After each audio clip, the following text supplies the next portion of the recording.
ನಮಸ್ಕಾರ ಸ್ನೇಹಿತರೆ, ಈ ದಿನದ ವಿಶೇಷ ಮಾಹಿತಿ ಸಂಧ್ಯಾ ಸುರಕ್ಷಾ ಯೋಜನೆ 2026 ಹಿರಿಯ ನಾಗರಿಕರಿಗೆ ತಿಂಗಳಿಗೆ 1200 ರು ಪಿಂಚಣಿ. ನೀವು ಇದನ್ನ ಮೊಬೈಲ್ನಲ್ಲೇ ಅರ್ಜಿ ಸಲ್ಲಿಸಬಹುದು. ಇದರ ಸಂಪೂರ್ಣ ಮಾಹಿತಿ ತಿಳಿಯೋಣ ಬನ್ನಿ. ಸ್ನೇಹಿತರೆ, ಈ ಯೋಜನೆಯಡಿ ಅರ್ಹ ಹಿರಿಯ ನಾಗರಿಕರಿಗೆ ಪ್ರತಿ ತಿಂಗಳು 1200 ರು ಪಿಂಚಣಿಯನ್ನ ನೇರವಾಗಿ ಅವರ ಬ್ಯಾಂಕ್ ಖಾತೆಗೆ ಜಮಾ ಮಾಡಲಾಗುತ್ತೆ. ಇದರಿಂದ ವಯೋವೃದ್ಧರು ತಮ್ಮ ದಿನನಿತ್ಯದ ಅಗತ್ಯಗಳನ್ನ ಸ್ವಲ್ಪ ಮಟ್ಟಿಗೆ ಪೂರೈಸಿಕೊಳ್ಳಲು ಸಾಧ್ಯವಾಗುತ್ತೆ. ಇದರ ಜೊತೆಗೆ ಕೆಲವು ಪ್ರದೇಶಗಳಲ್ಲಿ ಬಸ್ ಪ್ರಯಾಣಕ್ಕೆ ರಿಯಾಯಿತಿ ಮತ್ತು ಆರೋಗ್ಯ ಸೇವೆಗಳ ಸೌಲಭ್ಯವೂ ಕೂಡ ಲಭ್ಯವಾಗತ್ತೆ.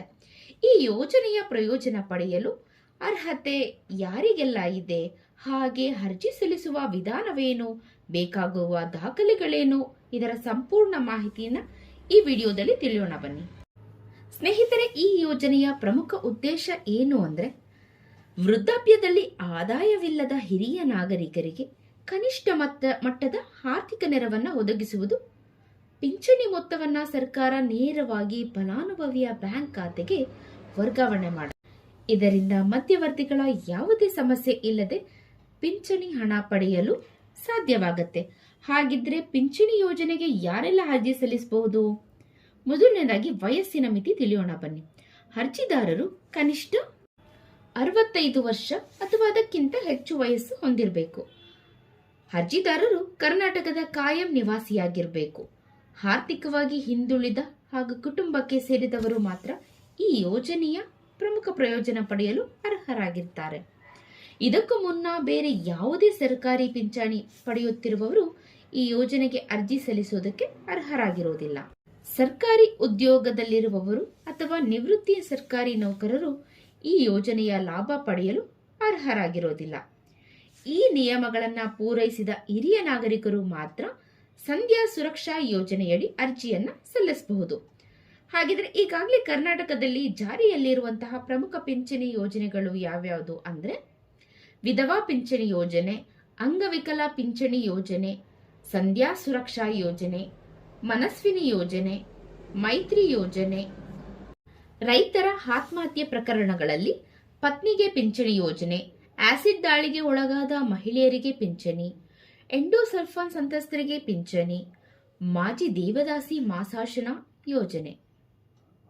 ಸಂಧ್ಯಾ ಸುರಕ್ಷಾ ಯೋಜನೆಗೆ ಅರ್ಜಿ ಸಲ್ಲಿಸುವ ವಿಧಾನ ತಿಳಿಯೋಣ ಬನ್ನಿ. ಮೊದಲು ಅರ್ಜಿದಾರರು ತಮ್ಮ ಹತ್ತಿರದ ಗ್ರಾಮ ಲೆಕ್ಕಾಧಿಕಾರಿ ಕಚೇರಿ ಅಂದ್ರೆ BEO ಆಫೀಸ್ ಅಥವಾ ನಾಡ ಕಚೇರಿಗೆ ಭೇಟಿ ನೀಡಿ ಅರ್ಜಿಯನ್ನ ಸಲ್ಲಿಸಬಹುದು. ಗ್ರಾಮ ಒನ್ ಅಥವಾ ಕರ್ನಾಟಕ ಒನ್ ಕೇಂದ್ರ, ಗ್ರಾಮ ಒನ್ ಅಥವಾ ಕರ್ನಾಟಕ ಒನ್ ಸೇವಾ ಕೇಂದ್ರಗಳ ಮೂಲಕವೂ ಅರ್ಜಿಯನ್ನ ಸಲ್ಲಿಸಲು ಅವಕಾಶ ಇದೆ.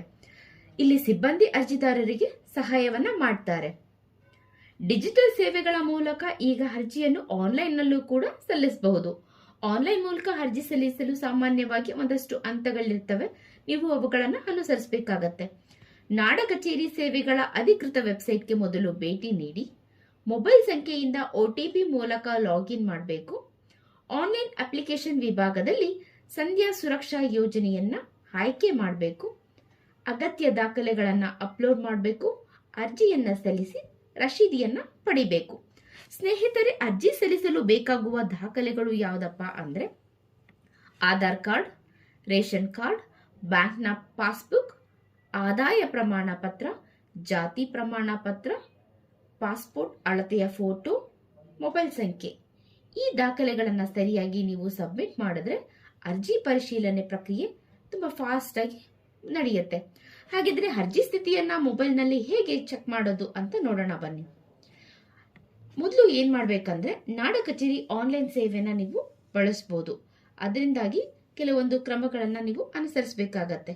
ಮೊದಲು ವೆಬ್ಸೈಟ್ನ ಓಪನ್ ಮಾಡಿ, ಅಲ್ಲಿ ನೀವು ನಿಮ್ಮ ಅಪ್ಲಿಕೇಶನ್ ಸ್ಟೇಟಸ್ ಆಯ್ಕೆಯನ್ನ ಕ್ಲಿಕ್ ಮಾಡಿ ನಿಮ್ಮ ಅಪ್ಲಿಕೇಶನ್ ನಂಬರ್ನ ನೀವು ಎಂಟರ್ ಮಾಡಬೇಕಾಗತ್ತೆ.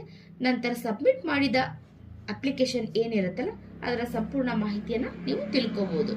ಸ್ನೇಹಿತರೆ, ಈ ಮೂಲಕ ನಿಮ್ಮ ಪಿಂಚಣಿ ಅರ್ಜಿ ಯಾವ ಹಂತದಲ್ಲಿದೆ ಅನ್ನೋದು ನಿಮಗೆ ಸುಲಭವಾಗಿ ತಿಳಿಯುತ್ತೆ. ಇವತ್ತಿನ ಮಾಹಿತಿ ನಿಮ್ಮೆಲ್ಲರಿಗೂ ಉಪಯೋಗವಾಗಿದೆ ಅಂತ ಭಾವಿಸ್ತೀನಿ. ಧನ್ಯವಾದಗಳು.